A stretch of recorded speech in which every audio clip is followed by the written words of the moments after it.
What's up guys, Mickle here, and one of the biggest fears I see among people waiting for a decision in the Ripple SEC case is that Judge Torres is not going to make an outright determination on the status of XRP. People are concerned that this issue could go to trial, but in this video, I want to share with you a brand new point that was just brought to my attention that I think is very important for all of you to see. I think this is going to make you more confident than ever that Judge Torres will make a determination on XRP. Make sure to stick around for that. This is very important. Towards the end of the video, I also want to share with you a fantastic clip that I came across earlier today, and it's going to make you more bullish on Ripple and XRP than ever. I think a lot of people in the process of waiting for this case to end kind of forget what Ripple is building behind the scenes. At the end of this video, I want to show you just how powerful of a company Ripple can be with XRP in the next couple years, because I really do believe that Ripple could be one of the most valuable companies in the entire world. Make sure to stick around to the end of the video to see that. I think this might shock you. Like always guys, make sure if you haven't already, you like this video and subscribe to the channel. It's going to help me make more videos like this into the future, and it really does mean so much to me. Also, if you guys ever need a good place to buy some XRP or the Flare token, make sure to check out my favorite exchange Uphold down in the description of this video. With that said though, let's jump right into it, and I hope you guys enjoy the content. So let's jump right into the video, and I want to start off and cover a very important topic, and that is whether or not Judge Torres is going to make a determination on the status of XRP at summary judgment. Now, this is a massive issue because we have heard a lot of debate in the XRP community about whether or not Judge Torres is going to rule on all the issues in this case at summary judgment, or she's going to let some go to trial. Now, I have heard a lot of different opinions from multiple lawyers in this community arguing both sides of whether or not the issue of XRP being a security could go to trial. I want to touch on a few things before I get into one of my favorite points. One point made by attorney Fred is that it's a lot more likely that Ripple's specific sales of XRP go to trial rather than XRP itself being a security going to trial. Attorney Fred made a great point that John Deaton being in this case with 75,000 XRP holders, and with all the different parties filing amicus briefs in support of Ripple, bringing this issue to trial is extremely hard. This case is already extremely complex with only Ripple involved. But imagine going to trial and also including 75,000 XRP holders, John Deaton, and all the different parties. There were like 20 who filed amicus briefs. The jury would never be able to keep up. It would be a mess, and there's no way Judge Torres is going to want to have that happen. Therefore, I think it's extremely likely that Judge Torres is at least going to decide on XRP in the secondary market before it goes to trial, because bringing in all these different parties to a court hearing and trying to explain these issues to a jury is just almost impossible and doesn't make any sense. It's also important to point out that whether or not XRP itself is a security is really a legal issue, and you don't need a jury to interpret it. It's whether or not there's a contract between Ripple and XRP holders. That determines whether or not XRP is a security, and that is a decision that can easily be made by Judge Torres. Whether or not a specific sale constituted as a security, maybe that can be left up to a jury. It's a little more ambiguous, but XRP itself being a security is very straightforward. And I think Sherry made an excellent point to this issue. She said, "We already saw in the library case the judge had no issue making a determination on the status of library without having a trial. What makes us think that Judge Torres wouldn't be able to make the same determination?"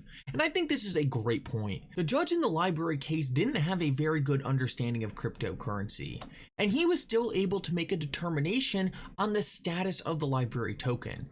He said that library sales of the library token constituted as securities, but the library token itself wasn't a security.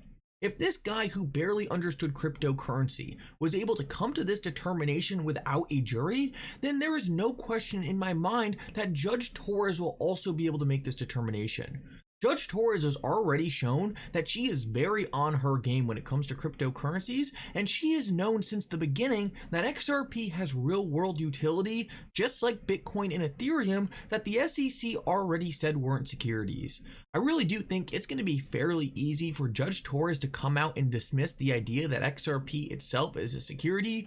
She's kind of already alluded to the fact that she will do this, and I think at the end of the day, it's going to be a determination she is going to want to make. She's not going to want to bring this to a jury who might not even know what a cryptocurrency is. She's already done all the research. She's already made comments in support of Ripple. And I really just do think right now she's just polishing up her ruling, making sure that if the SEC does try to appeal it, it's going to be relatively hard for them. And ultimately, this is going to be one of the biggest cases in all of crypto. So I'm sure she wants to put in her best work. Ultimately, I'm not too worried that she's not going to make a determination on XRP. I really do think that's highly unlikely for all the reasons we just went over. So now I want to move on and show you a fantastic clip that was just brought to my attention by Digital Asset Investor. And if you are a member of the XRP community, this is something you absolutely need to see. I think it's so important that we fully acknowledge how powerful what Ripple is building actually is. I really do believe Ripple is going to be one of the most important companies in the entire world in a couple years from now. They have been held back from the Ripple SEC case, but when you watch this compilation of videos, you are going to fully understand Ripple is no normal software company. They are no normal startup. Ripple is fully positioned to completely transform our financial system, and that right there is grounds to be the most important company in the world. Listen up closely to this. How do you intend to distribute the rest of the XRP then? Yeah, no, that's a good question, Mahir. And I don't necessarily know that we'll ever distribute all of it. In my mind's eye, there's a possibility where, we end up more of a lending kind of, more of a lender of last resort capacity maybe. I think that would be a little strange for a software company, and maybe some things would have to change structurally. Maybe we have to have a different organization or something. Who knows, right? But as these capital markets develop, as liquidity develops, there are going to be folks who, if they want to provide liquidity in the asset, don't want to necessarily own the asset because that puts them in harm's way for price movements. 10 years out on the financial crisis, we still don't have the infrastructure perhaps to prevent the next one. And I think this is where digital assets can really help, because an efficient digital asset can really solve some of the key problems in global liquidity. The world's got trillions and trillions of dollars tied up in liquidity just to get around how clunky the movement of value is around the world. If with a really efficient digital asset, something like XRP, again, that's what we believe will be the most efficient, you can now reduce trillions and trillions of capital from being tied up. So you can make those transfers instantly as a bank or as a payment provider or as an enterprise without having to have money pre-positioned all over the world. So, no, it's very simple. So I think one thing, if there is one message that you can get in this room, is Ripple is not an ordinary company. We are not here to have a small market share or do X, do Y, and make small amount of money or something to happen. We are here to make a dent in the universe. Either we will change the remittance universe, the way you understand, the way value gets transferred across the world, between people, between institutions, or we will just fade away. So it's almost 0 or 1, and some of it comes from our Silicon Valley arrogance. Because they saw it as rather than having a smaller number with a very high price, they saw it as something they wanted to be effectively a global reserve currency. And the last key attribute of a healthy liquid market is really resilience, and that is getting at the ability for a market to recover from a significant systemic event. So if there was some sort of a market shock, the ability for order books to get back to normality and tighten back to similar prices to where they were prior to that event relatively quickly. And so all of those attributes are very important to a healthy liquid market. Is there a possibility that Ripple could take over SWIFT one day? Well, I think what we're doing and executing on a day-by-day basis is, in fact, taking over SWIFT. We've now signed up well over 100 banks. Some of the largest SWIFT-enabled banks in the world are now using Ripple's technology.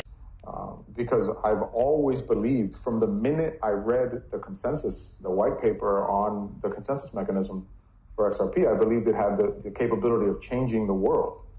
And, I've had conversations with, Chris Larson and Arthur and David around the fact that it is, I think, transformational software that we kind of owe it our best effort to get it to where it belongs and where it deserves to be.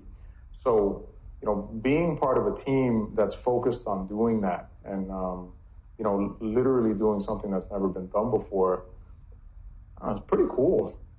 But I think then where the digital assets fit in, like things like XRP and Bitcoin, they're kind of in that mid-range. They become, I think, like the Singapore dollar or the Swiss franc, and they become useful in, kind of lubricating the world to make it easier for those big four to get in the hands of people all around the world.